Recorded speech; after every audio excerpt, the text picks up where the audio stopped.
All right. Okay. All right. Full disclosure: this microphone isn't plugged into anything. It's just for aesthetic purposes. Um. Yeah, I am going to review Mickey 17.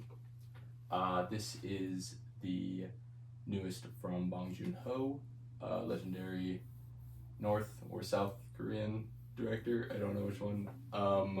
Obviously his follow-up to Parasite, which I feel like is maybe the most acclaimed film of, if not the past decade, maybe the past 20 years, maybe the most acclaimed of the 21st century.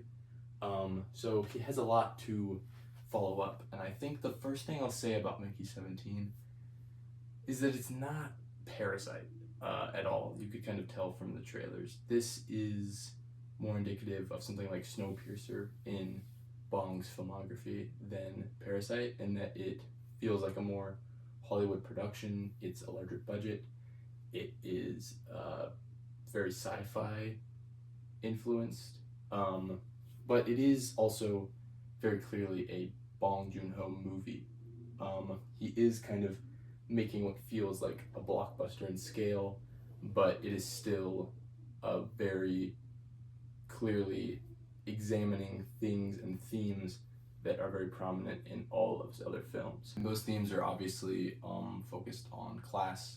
They're also heavily political, and I think Mickey 17 in some ways is one of the more, I don't want to say ham-fisted, but one of the more overtly, obviously political films in Bong's filmography. It does feel a little bit heavy-handed with what it's trying to say, at least in my opinion. Part of that boils down to one of the primary performances in the film, Mark Ruffalo, who I am just not really a fan of in this movie. He's doing something very similar to what he was doing in Poor Things, which was being very goofy and weird and very like hammy and just chewing up scenery.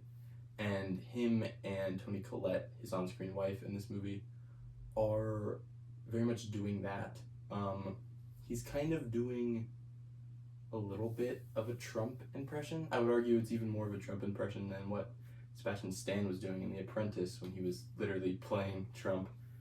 But while what Ruffalo was doing in Poor Things I thought was really, really great and just absolutely hilarious, here it comes off kind of odd and kind of flat and a little bit obnoxious in certain moments in this film. Another thing I found just a tad bit obnoxious about this film was the use of voiceover, which it was very heavy. There was a lot of voiceover throughout the film. Robert Pattinson, I think, is doing a really great job in both of the performances he's doing here.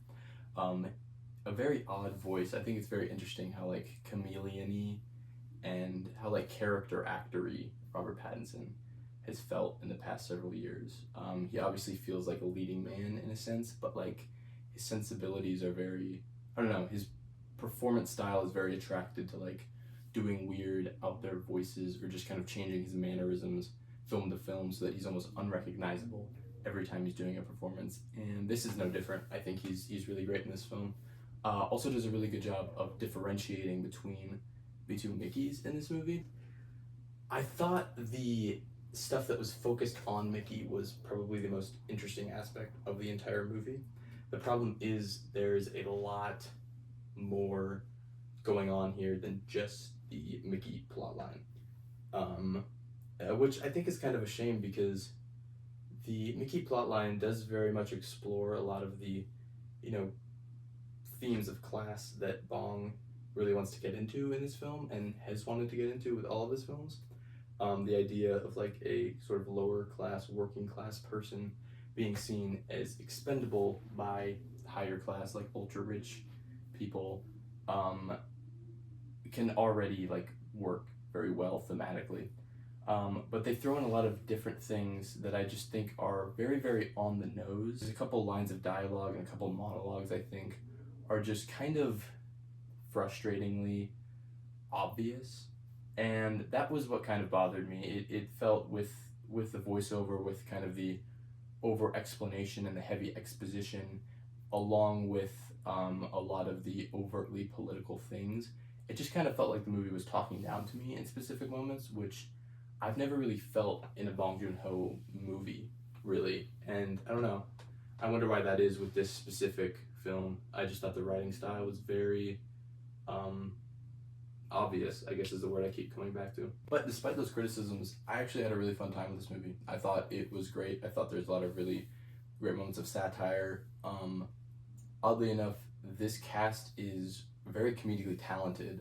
As much as I kind of crapped on Ruffalo's performance, I do think he's really funny in this movie. I also think Pattinson has a lot of great moments. The way he's talking is just so odd, and it feels so weird coming out of his mouth for whatever reason, and I think just that is humorous, like, in and of itself. I think, again, the movie's at its best when it's exploring this dynamic between Mickey 17 and Mickey 18.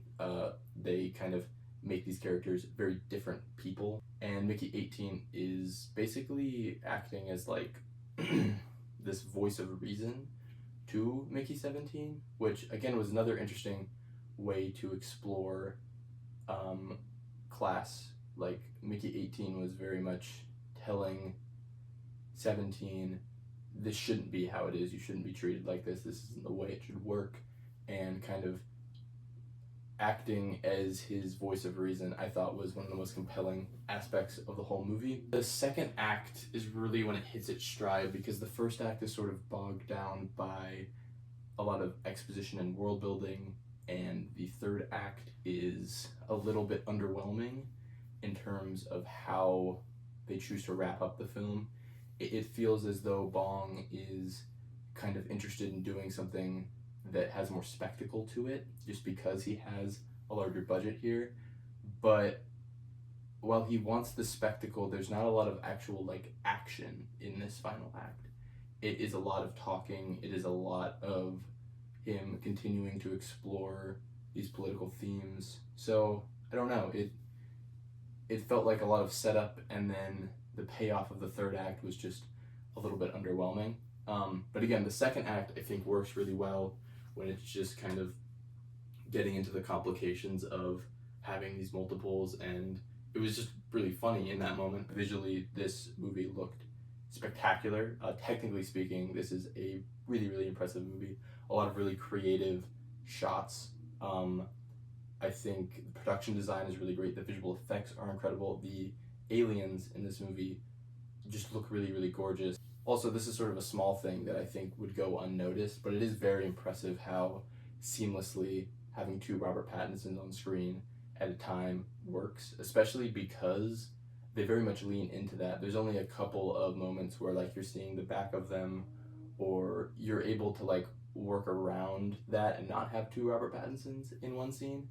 And for the most part, I think they're very much almost showing off in a sense, and just showing how great this technology is and how they can really make two Robert Pattinsons look very, very believable on screen together. So yeah, the visual effects look great. Again, the production design looked great. I love the look of this ship. I almost wanted them to stay on the ship the whole movie. The score as well had a lot of great kind of tense moments within it. So yeah, I think that about wraps it up. I do have some issues with the script here. I do have some issues with the heavy exposition and voiceover, and I think while it is saying some interesting things thematically and politically, it is getting a little bit over its head and trying to do too much here. But I take, like, a ambitious movie that kind of fails a little bit over a movie that's not trying to do anything at all any day of the week. I would give this a 3 out of 5. And yeah.